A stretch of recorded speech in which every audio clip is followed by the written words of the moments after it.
Within non-duality, there's a continuing debate on whether there's a self or no self. Now, I think the debate started way back when the Buddhists, or the Buddha, came about, because among the Advaitins, there's the self. All there is the self. But then the Buddha came along, and the main teaching in Buddhism is there's no self. And people debate this because they think they're mutually exclusive, or they're not, they're contrary to each other. But that's not the case. They're both pointers to that. Now, there's many labels you can use for that. One of them is the self. Now, there is beingness. There is being. There is consciousness. There is awareness. Of all the many things in the world, most of it can be debated and questioned. One of the few that we can't really debate is existence itself. There is existence. There is being. There is consciousness. The very fact you're aware of this video is proof of that. So, however, in the upper or more subtle aspects of Advaita, I think the teaching is more along that the self is not personal.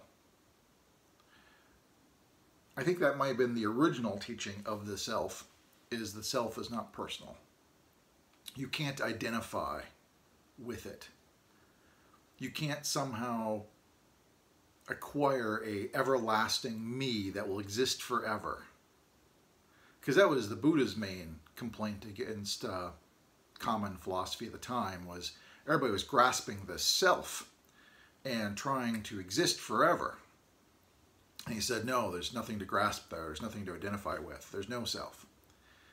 And I think he was just trying to give the counterpointer to try to undo some attachments and stickiness people were having. Because the self is a good pointer. I've used it myself. However, no self is also a good pointer.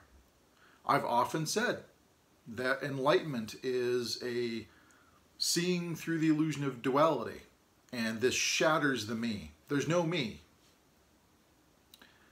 And again, what I'm pointing to here is the identity, the ego, the little me, the doer, the thinker, the witness, however you want to objectify or have this little entity in the great big world observing things or seeing things or doing things.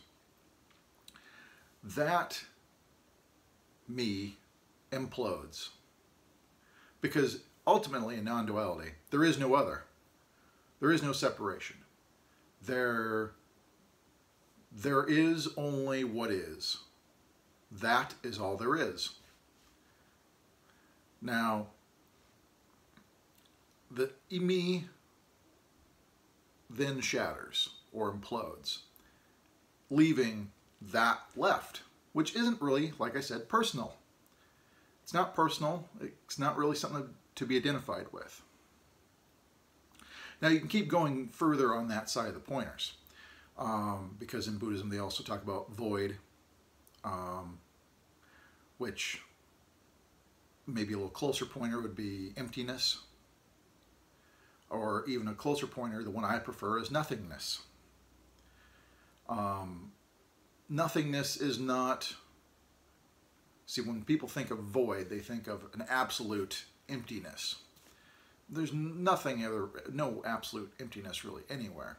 But nothingness means there's no thingness. There's no thing. So in a way, an experiential way of when I'm pointing at that, it's kind of like a pure potentiality.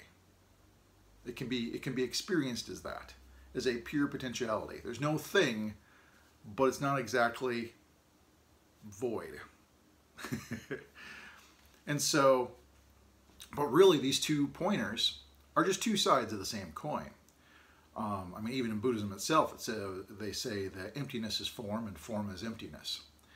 You know, you look at a bowl, you know, what is a bowl other than an outside form with emptiness? But it's the emptiness that makes the bowl have function. And if there was no emptiness there, it wouldn't be a bowl. You know, form, emptiness, they go together.